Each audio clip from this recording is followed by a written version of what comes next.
Albert Einstein once said, everybody's a genius, but if you judge a fish by its ability to climb a tree, it will live its whole life believing that it is stupid. Ladies and gentlemen of the jury, today on trial we have modern day schooling. Glad you could come. Not only does he make fish climb trees, but also makes them climb down and do a 10-mile run. Tell me, school, are you proud of the things you've done? Turning millions of people into robots, do you find that fun? Do you realize how many kids relate to that fish swimming upstream in class, never finding their gifts, thinking they are stupid, believing they are useless? Well, the time has come, no more excuses. I call school to the stand and accuse him of killing creativity, individuality, and being intellectually abusive.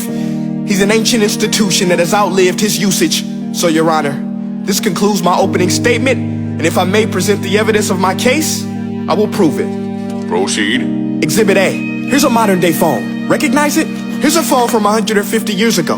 Big difference, right? Stay with me. Here's a car from today, and here's a car from 150 years ago.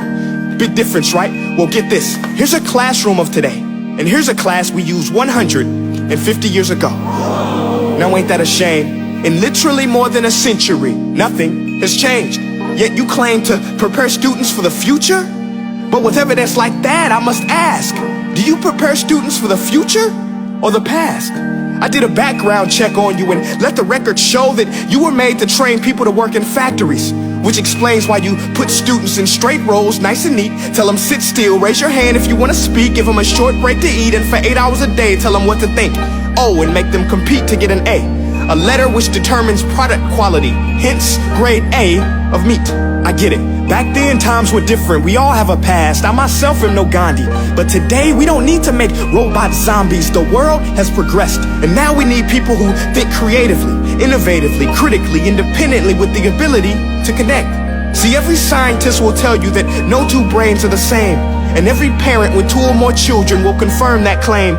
So please explain why you treat students like cookie cutter frames or snapback hats, giving them this one-size-fits-all crap. Watch your language. Sorry, Your Honor, but if a doctor prescribed the exact same medicine to all of his patients, the results will be tragic. So many people would get sick, yet when it comes to school, this is exactly what happens. This educational malpractice, where one teacher stands in front of 20 kids, each one having different strengths, different needs, different gifts, different dreams, and you teach the same thing the same way? That's horrific. Ladies and gentlemen, the defendant should not be acquitted. This may be one of the worst criminal offenses ever to be committed. And let's mention the way you treat your employees. Objection. Overruled. I want to hear this. It's a shame. I mean, teachers have the most important job on the planet, yet they're underpaid? No wonder so many students are short-changed. Let's be honest, teachers should earn just as much as doctors, because a doctor can do heart surgery and save the life of a kid, but a great teacher can reach the heart of that kid and allow him to truly live. See, teachers are heroes that often get blamed, but they're not the problem. They work in a system without many options or rights. Curriculums are created by policymakers, most of which have never taught a day in their life.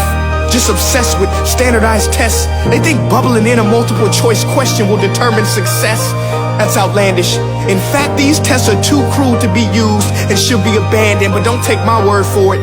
Take Frederick J. Kelly, the man who invented standardized testing, who said, and I quote, "These tests are too cruel to be used and should be abandoned." Ladies and gentlemen of the jury, if we continue down this road, the results will be lethal.